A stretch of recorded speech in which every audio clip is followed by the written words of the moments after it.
Yaxshimisilar do'stlar, men Nazahat. Men sizlarga yulduz turkumi to'g'riliq so'zlab beray. 4-yulduz turkumi qisqushbaqa yulduz turkumi. 6-oyning 22-sidan 7-oyning 22-sigacha tug'ilganlar. Yana mening yulduz turkumim qisqushbaqa yulduz turkumi. Yupiter bizning 12-xonamizda. Demak,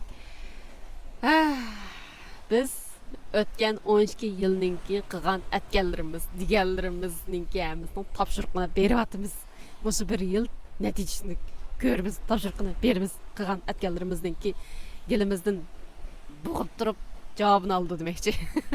12-xonning aloyligi e'tiqod, zehn, ruh, hisob kitob, so'z cho'chak, o'ylamagan ishlar. 12-xona hamda eng oxirgi xona. Bitir hamda bizning 12 yildan beri nima ish qilganimizni yilimizni siqib turib olgandan boshqa masalan biz yaxshilan qilgan bo'lsak yaxshi, yomon ishni qilgan bo'lsak yomon demakchi, tarozidek hamda bizningki hisob kitobimizni qilgan vaqt shunlashqa qisqushbaqa yulduz turkumidagilar boshqa yulduz turkumiga qaraganda bakrak buruqtirim bo'lib keyniga o'tgan holatda bir ishlarning kebek oldiga chiqib ketmay keyniga o'tgan holatda qilishimiz mumkin. O'tgan 12 yildan nima ishlarni qilganimizni mundaq eslab baqsak bo'ladi. Masalan, yaxshi qilmagan bo'lsangiz, masalan, salobatlikka ziyodlik ishlarni qilgan bo'lsangiz, tunigan bo'lsangiz, aroq tamaqqa berilib, arg'ilingizni bilmay ishlab ketgan bo'lsangiz, yoki imtihon berman deb tirishman deb kecha-kechilab qilmagan bo'lsangiz, fursat kelgan bo'lsa, tutanmagan bo'lsangiz, boshqalarga yoki o'zingizga ziyon soladigan ishlarni qilgan bo'lsangiz, albatta bu yil sizni beoram qiladigan natijaga erishsiz. Navoda aksichi bo'lsa, endi buning natijasi aksichi bo'ldi. Demek siz yaxshi javoblarga erishsiz demakchi. Endi bu bir yil endi sizning qilgan ishingiz yangi ish boshlash emas. Yangi ish boshlamaysiz bu yil. Sizning qilgan ishingiz tan salomatligingizni tekshiring.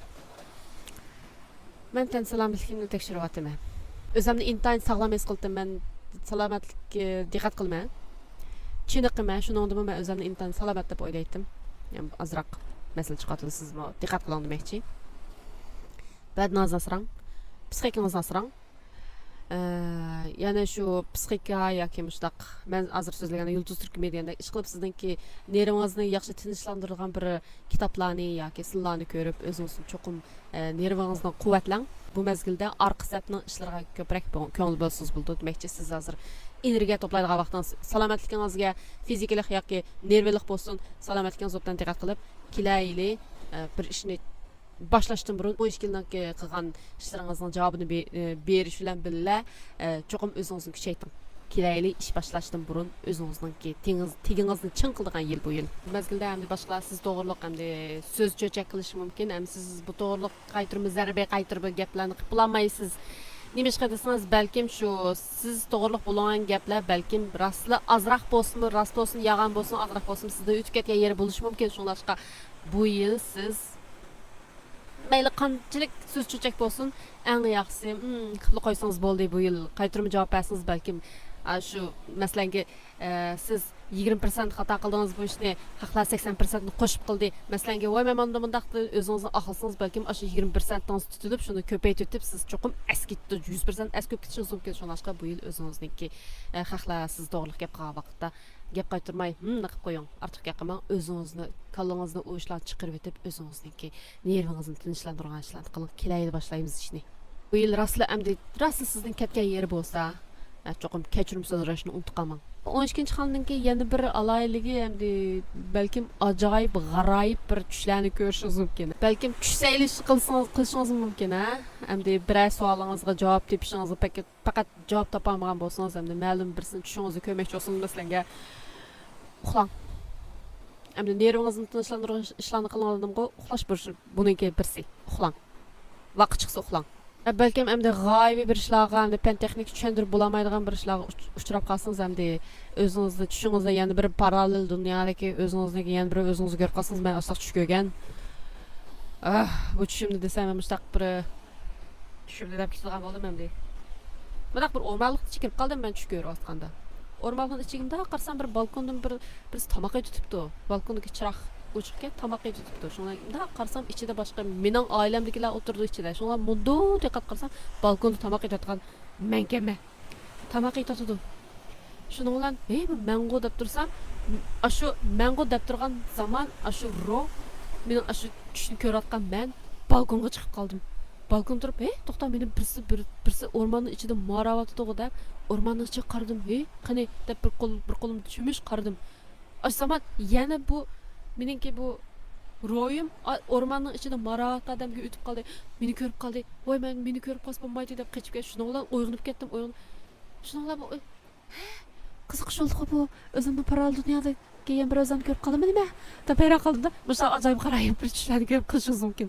Shunga bu yaqinda tush xotirasi tuzib, atganda qopqanda tushingizni unutib qolishdan burun ovozga olamsiz yo videoga olamsiz, yozib olamsiz, cho'qim bir ishta qiling. Balki endi kameradan birini to'g'rilab uxlaydigan uyingizga to'g'rilab qo'ysangiz endi uxmadim endi balki karavotingizning tagida yo kiyimishkavingizdan bir narsa chiqib qolamdi, uni bilmaymiz.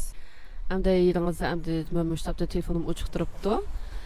Bir uchar taxsi uchib ketib qolsa kameraga tushib qolsinmi?